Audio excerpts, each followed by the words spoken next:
The Brewhouse was created to capture and share with you the long history of the Genesee Brewery, but the brewery itself isn't half as interesting as the beer and the people who make it. Visit GeneseeBrewhouse.com.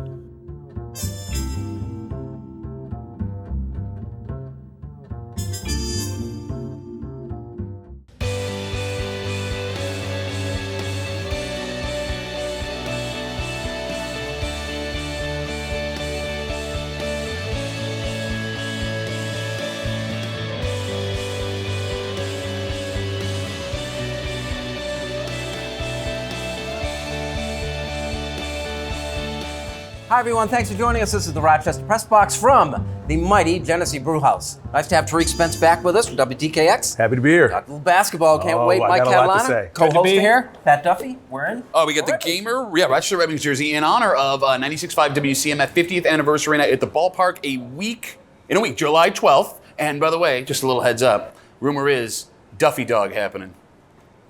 Hot dog. Name for this guy. Yeah, well, we need to know. You're going to throw out a first pitch? I will be throwing out the first You're pitch. going to sing the anthem? No, in honor of America, I will not be singing the anthem. Seriously, let Tommy throw out the first pitch. We tried. We tried really hard. He said no? I think the Red Wings said no.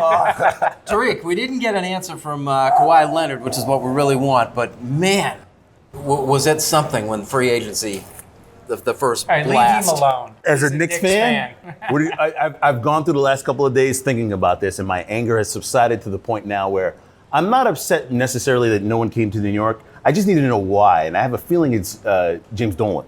I believe it's something going on with the culture of the Knicks that would make DeAndre Jordan go from New York to Brooklyn to play for the Nets and take KD with him and have KD give him some of the money so he could be on the team. There's a lot to say there when New York came up empty. That being said, I love it all. I love the max contracts. I love the fact that you could be a small franchise and get a big player. I love the fact that you can build through the draft. I love the NBA has done a great job. I've never seen this before where on a Sunday at 6 o'clock, I couldn't move. Yeah. And I'm looking at Woj's Instagram, and I'm looking at this guy, and I'm looking for that guy, and latest information. I've never seen anything like this. The NBA is on the verge of coming as close to the NFL as anybody else. I'm tempted to say, if the Lakers wind up getting Kawhi Leonard, that he's still out there as we record this show, that I'm done with the NBA. That having that team. You didn't leave when it was KD. You didn't leave when other guys did it. You're not done with the NBA. I think you're worried that the whole I want to be in a franchise and build with a team is gone because these guys see themselves as brands. They're not going to be held to tradition and standards. One of the worst run teams in the league, and leading up to it looked as dysfunctional as they could be, and that you wind up with a bonanza like this through almost no fault of your own. Actions speak louder than words. Kawhi even said, he's like, I don't want to be on LeBron's team. I want to beat LeBron and his team. But that could all change with business and the way things are run and the way money's allocated and max contracts. And, Kyrie said, I'm not leaving Boston. And then leaves Boston. Why is that such a bad take? Well, because, here's what I hate about guys that make that take. The NBA today is terrible because all the superstars get together. Not like the Bulls or the Celtics of the 80s or the Lakers of the 70s or the Spurs with all those guys back in the day. Listen, great teams have always had great players. How they get together doesn't matter. You cannot look at me and say Kawhi and AD and LeBron is terrible for the NBA when you had Magic and Kareem Abdul-Jabbar. And do I need to keep going on and on and on? Yeah, but they didn't do it that way. So what? It doesn't matter. They're still there. What's the difference? No, it is different because the superstars did not change teams to join forces with other superstars. That rarely, if ever, happened in the old NBA. I didn't see Kevin McHale trying to get out of Boston. I didn't see Magic Johnson trying to get out of Los Angeles. My point is, they ended up together. They stayed together. Don't you think it was so much better that Bird was on Boston and Magic stayed with the Lakers and they battled and they each won multiple championships? Sure, but for a decade, yes. But the other interesting thing is now more teams are in it. The lottery got bigger. Smaller franchises have a chance. They used to give up when there was the Lakers and the Boston Celtics for 10 years. Nobody had a chance. And look at it. They were just better run, though, and it seemed that was a more legitimate reason to be better. But here's what was different. The owners and the teams had way more control than they do now. So the players do have flexibility, and they do have freedom. You look at a guy like Kevin Durant, he appears to be a guy searching for something. He's a phenomenal first ballot Hall of Famer championship guy. He was on a team with two other young stars. He won it out. He moved. He went to a team with great stars. He won championships. Now he goes to Brooklyn. I find that while it's interesting, it's fascinating, too, to see them do that. May not always be good for him, But I think it's great for the league. The biggest irony out of all of this, and the I hate the super team take, the team that everyone despised for the last 6 years was the one team that was built organically, right? The Golden State Warriors, draft picks and free agency, they did it right. But nobody hated them until Durant made that move. I love that team. What are you talking about? I was sitting in a bar in Orlando watching you're always them in a lose. bar. Okay. People liked that team before Durant came on. We are the Rochester Press Box, and we're at the Genesee Brew House to talk Buffalo Bills next.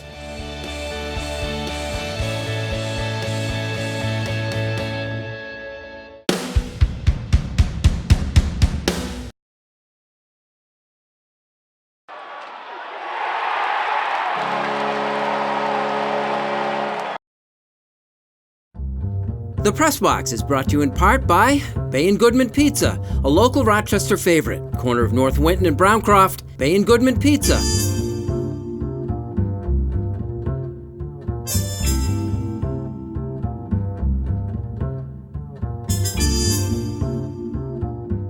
Hi, everyone. Thanks for joining us in the Rochester Press Box from the Genesee Brew House. Mike, I'll admit that Buffalo has Buffalo Bills in the Buffalo, Western New York area. We tend to I think, look through rose-colored glasses at the way the team performs. Nationally, with all these additions and everything that we all seem to like, Pro Football Focus comes out and says Buffalo is the 29th best team in a 32-team league, with 2 teams in the division behind them.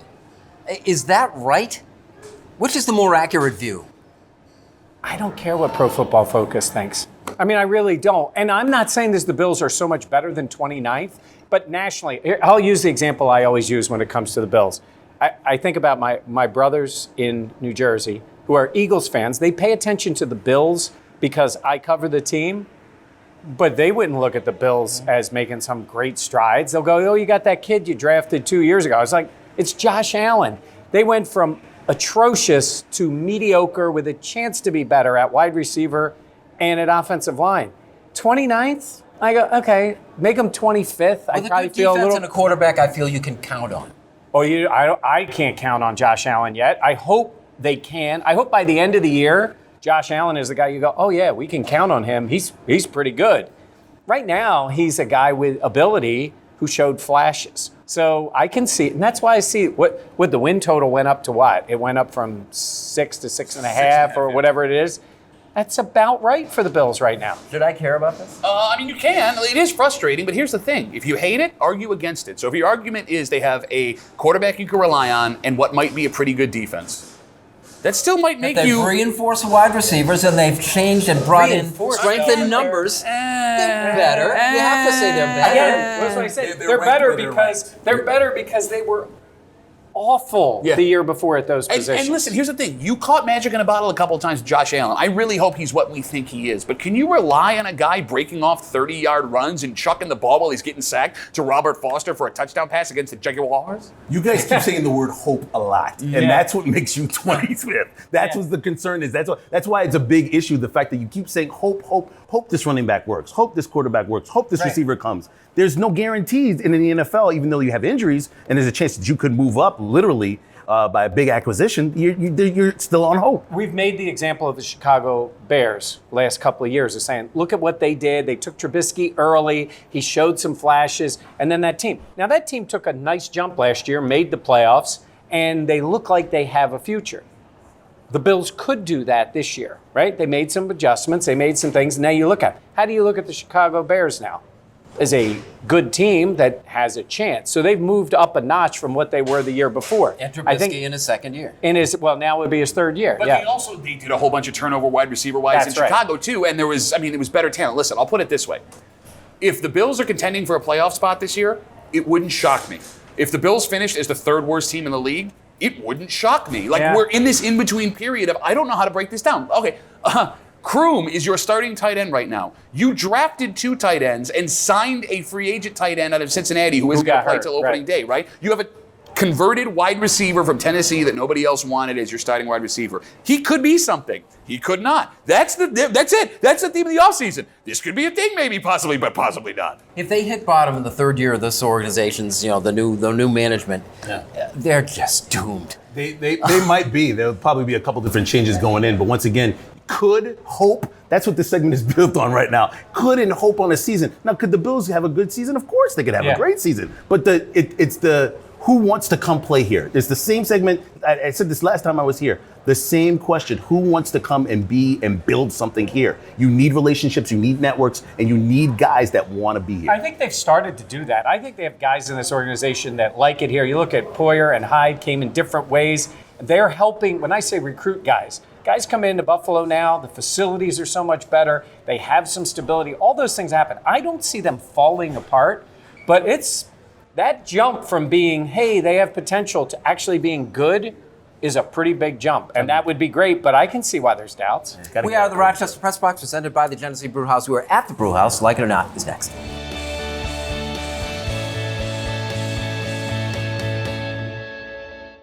Here's the Press Box trivia question, brought to you by Market View Liquor, where exceptional customer service meets an extensive selection. Jefferson Road at 390.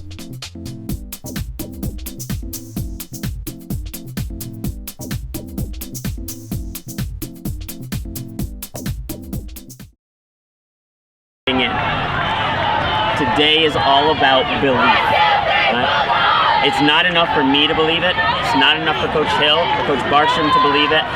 You have to be the ones that believe that you are capable of running the way that we all know you are capable of, and that those negative thoughts that are coming into your head, you can acknowledge and push away. What's your response to them going to be? 5 more meters, 5 more meters, 5 more meters.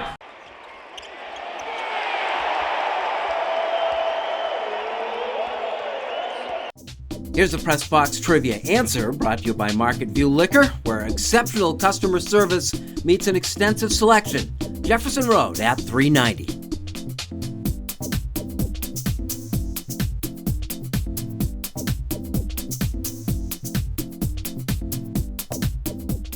Welcome back. Thanks for joining us in the Rochester Press Box from the mighty Genesee Brew House. Pat, hockey guy, what the Sabres have done since the close of the season. Okay, so free agency-wise, as a hockey person, I like it. As a fan, I hate it, because I wanted some more excitement when free agency started on Canada Day, July 1st, right? And you got a bunch of contracts for some AHL guys, which tells me you're going to prepare your lower-end guys, roster-wise AHL guys, to come up and play in Rochester. Your Olofsson, possibly Nylander, guys like that. The Jimmy Vesey trade is okay. 3rd-round pick for a guy that's probably going to play in your bottom 6. You got to upgrade that. Okay, I'll take that too. But as a fan, I really wanted them to do something stupid like they've done the last couple of years. Just give me a little bit of excitement. Give me a second-line center. Give me a second-line winger to play alongside Ryan Hart and make something happen next season. I didn't get that. It looks like they're doing something smart, but Botts is running out of time, the general manager. I don't know. He should have made a splash to at least improve a little bit to save his job for next season. They still have a chance to make a trade. They have a surplus in defensemen, and I think they probably will do that to get it forward. But they're trying to build up competition at different positions, which sounds a lot like what the Bills have tried to do. So Can we make a case for saying that they underachieved last year and that the room for improvement is such that they can still be relevant? Well, they underachieved because they look like they had nothing. It wasn't like they were trying to lose like it was a few years ago. Of course they underachieved. The coach got fired. Everybody was angry when they got done. And then you looked at the remnants of it and you saw the guy they shipped out, Ryan O'Reilly, win the Stanley Cup. Yes, they underachieved. I'm not saying they were a playoff team last year, but they should have been better. I still go to that win streak. I keep remembering the win streak. I mean, hockey's like baseball, where those fluky things will happen, and you go back and you look at the win streak and the things that happened. They weren't. Yeah. I mean, I don't know if they underachieved, to be honest with you. The talent that they had on that roster, I mean, yeah. You have a lot of guys that wouldn't be NHL players on other teams that were in the bottom 6 and your bottom 4 defensemen playing for the Sabres last season. Tariq, like it or not, the U.S. women's national soccer team. No, I like it. I love it. I saw the game against England, and I couldn't move. I actually was sitting around. I'm like, oh, what am I going to do today? And then I know the game came on at 3, and I was just compelled to see. I love to see U.S. dominating something. You know what I mean? The men's team, I can't name one player on the team, but but just to see women's soccer explode. I know it didn't do too well here, but it's a national audience. It's a big audience. Everyone, I don't want to watch Mets Phillies, do you? I don't want to watch Yankees Rays, do you? Everybody should be watching that game on Sunday. That game itself, that semifinal game, was really exceptional. Amazing. It was entertaining. You had controversy. You had goals. They were back and forth. I mean, there was a lot going. It was a pretty entertaining game. I still hear old man take coming, but are you bothered at all by the the problems that the rest of the world has with our celebration. No, not at all. I mean, I love it. First of all, come on, you invented the sport and we beat you. Yeah. And this is great for women's soccer, right? Like, you need them to go above and beyond to get attention so people talk about them. And it's amazing compared to men's soccer, because soccer was supposed to take this planet over, this country over. Women's soccer is so much more in the public consciousness, and it's because of stuff like that. Because you know these girls' names, these women's names, Alex Morgan and Abby Wambach at the time, because they go above and beyond. So keep doing it. You're only helping yourself. Now, look, the men's team does not celebrate like that, mainly because you got to win to celebrate. Sorry, score, you got to win. The comedian beat We are the Rochester Press Box. We're at the Genesee Brewhouse. Unfinished Business is next.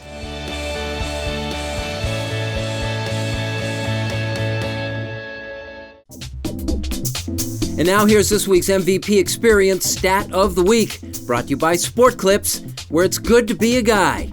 No appointment ever needed.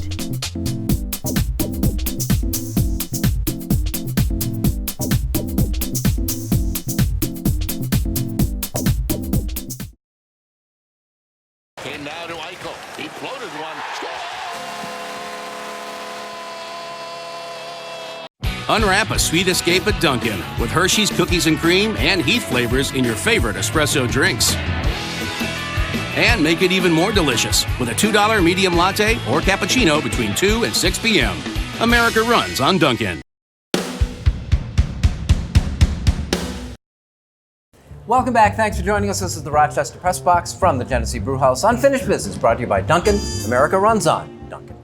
Okay, I don't care about politics anymore. Let me rephrase that. I care about the politics that I have. I don't care about your politics anymore, because I can't turn on sports or go to the sporting goods store without hearing stuff about why I should or shouldn't be supporting this, that, and the other thing. There's the controversy over the sneakers and Nike and the Betsy Ross flag and Colin Kaepernick this week. All right, if you are upset that Nike took an American flag off a sneaker, that's fine. But keep it to yourself, because here's the thing. It's not like Nike was a patriotic company to begin with. Those sneakers are made in Guatemala or Turkey or somewhere like that. Just because they put an American flag on them doesn't mean they're patriotic. Here's the other thing. Didn't all the folks that were boycotting Nike already light their Nike stuff on fire? Does that mean between the last time Colin Kaepernick took a knee for the flag and they made these things, you went out and bought more Nike stuff? Doesn't that make you a little bit of a hypocrite? I'm sorry, I'm getting fired up. Listen, and if you have these takes, that's fine. It doesn't bother me. Just stop bothering me with them, because I would like to turn on a sporting event without having to hear your opinion about what the captain of the women's soccer team is doing or about the apparel that they're wearing. Because here's the most ironic part.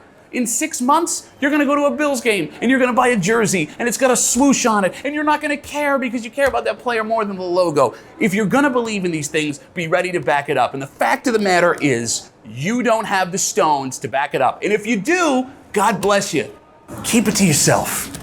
And totally unrelated, there were 10,000 at Frontier Field on Pride Night. Great for them. And that shows that there was a need for that, right? You have 10,000 people on a Tuesday night, the third largest crowd of the season. Good for them. Very good.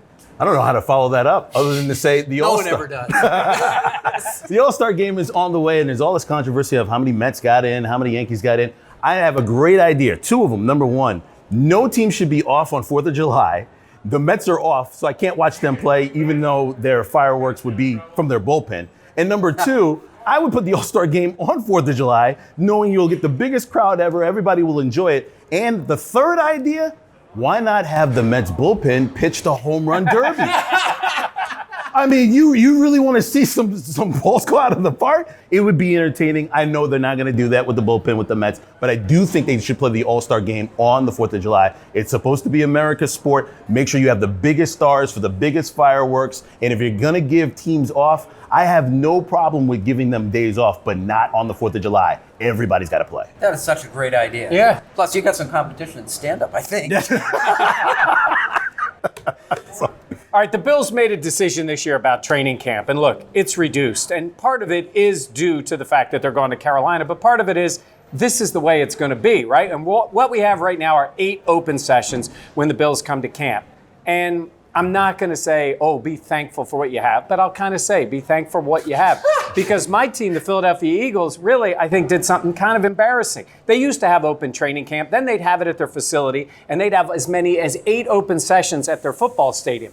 And now this year, they're down to 2, and one of those you pay to go. Now, sure, they're giving the money to charity, but you're paying $10 a person. That could be, you bring 3 kids, it's $40 to go watch a practice. I think that is taking the fans out of it too much, but I see this as a trend. Look, the NFL has immense popularity, and Tariq already talked about the NBA gaining on it, but the one thing the NFL has had in training camps is a little more access than you normally get. So right now with the Bills, it's not ideal. It used to be almost a month. Now it's 2 weeks. I will say, enjoy it while you can, because it's actually worse in other places, especially in Philly. So on balance, Philadelphia is still a more interesting team to watch. Well, they are, and the fans do take it, obviously, really, really seriously. They're pretty angry about it. They want to go, they want to watch them, they want to boo, because that's what we do, even at training camp.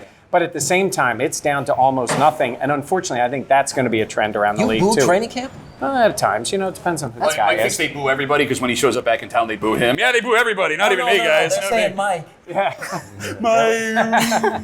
This is the Rochester Press Box presented by the Genesee Brewhouse. We're at the Brewhouse, and Unfinished Business was brought to you by Dunkin'. America runs on Dunkin'. Tariq, great as always. Thank you. Thank you for joining us. We'll see you next week with the Rochester Press Box.